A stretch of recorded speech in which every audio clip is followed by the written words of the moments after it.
Okay, continuing Best of the West in Art, Music, Movies, and Books by me, Pete Rogers. We're on chapter number 5, so the fifth best thing of different genre. Fifth best Christian movie, Christmas Carol with George Scott. It's great. Fifth best Christian comedy would be Scrooge with Bill Murray. It's great. Fifth best action movie, The Patriot with Mel Gibson, about 1776. It's great. And The Swamp Fox. Okay. Let's see. Great weightlifting song, number 5, Whitesnake, All Your Love Tonight. Um, Fifth best country music song, I Saw the Light. Fifth best Irish song, Foggy Dew. The version with Sinead O'Connor and the Chieftains is magnificent. So let's see. Oh crap! I can't get to the the slide. There we go. Let's see. Best movies, fifth best movie soundtrack, Valjean Forgiven, the song in Les Mis. You got to go to 1985 original cast version is great. My old girlfriend was in that. Okay.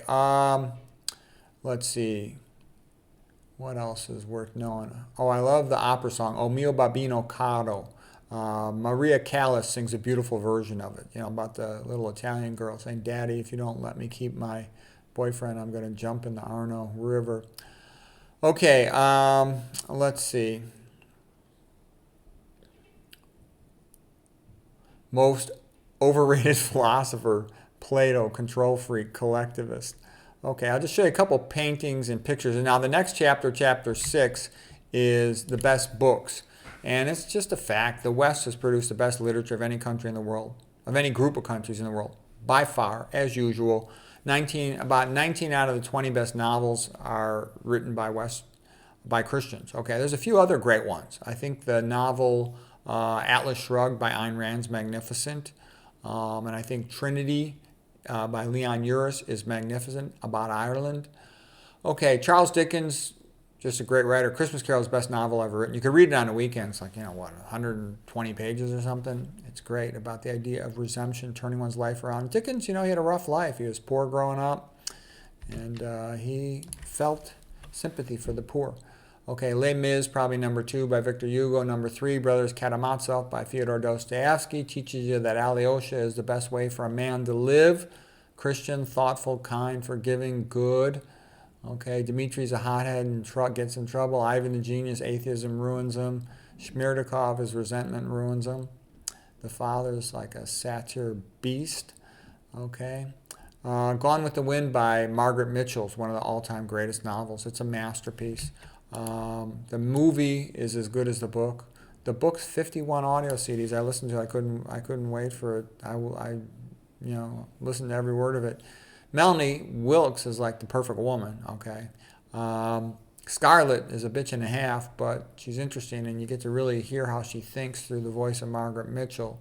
That's how a woman thinks. I wish I'd read that book before I got married.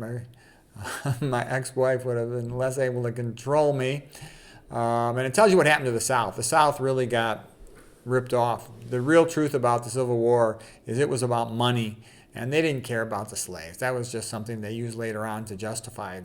It was all about ripping off the South, and they just brutalized the South. And the South, I talked about that in other videos. I don't want to get into it now. Quo Vadis by Henry Sienkiewicz, masterpiece by a Polish writer there.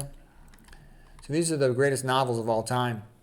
There's Henry Sienkiewicz, who wrote Quo Vadis. Animal Farm in 1984 by George Orwell are both masterpieces. Animal Farm, of course, is more allegorical. 1984 is like true. It's like Scarlet Letter by Nathaniel Hawthorne, great psychological drama. The contrast between the spirit of the law and the letter of the law. It's a masterpiece. Brave New World he's sort of like, for his time, like the Michael Crichton of his time, ratchets up the suspense. Okay, like Jurassic Park, Michael Crichton does in the modern form of novels. Brave New World by Aldous Huxley, how hedonism weakens people. Tale of Two Cities is just brutal about the French Rev, 1789 to 1794. It was really an atheist rev. It's a disaster, like a cow of the moon. And then you know what comes next, the East, 50,000 heads on the floor. Okay, that's what atheism leads to, just brutality. Okay, we talked about Atlas Shrugged, masterpiece. Pinocchio by Carlo Collodi, Italian novel. It's a masterpiece as well. The youthful, joyful craziness, bad behavior. rebelliousness, and then he repents and tries to redeem himself to save Geppetto and the Blue Lady, his mother. It's a beautiful book. And it's a little bit like Anchises, Pinocchio carrying Geppetto out of the whale is a little bit like Anchises, Aeneas carrying his father Anchises out of burning Troy. Da Vinci Code by Dan Brown. Dishonest book, but very entertaining. I read that one nonstop. Like in a weekend, I couldn't put it down. Hamlet by Shakespeare, deep. Importance of Being Earnest is the best play by Oscar Wilde. Very funny and clever. Sorrows of Young Werther by Goethe. Good to read because you also get a sense of how a guy has to be careful not to be a chump for a woman. Okay, Young Werther is a little bit like Mark Antony, stupid, turned into a chump for a woman, got too whipped, if you know what I'm saying. Poland by Missioners, magnificent novel from the view of a family. And then Trinity is sort of the same thing for Ireland as Poland is for Poland. Okay. I would get into debates with my wife about Polish history, and I would win the debate even though she's Polish, my ex-wife, because I had read these books. Charlotte Simmons and A Man in Full. Tom Wolfe was the greatest novelist of USA in the 1900s. He's much better than Hemingway. Hemingway didn't have strong enough stories with enough meaning in them.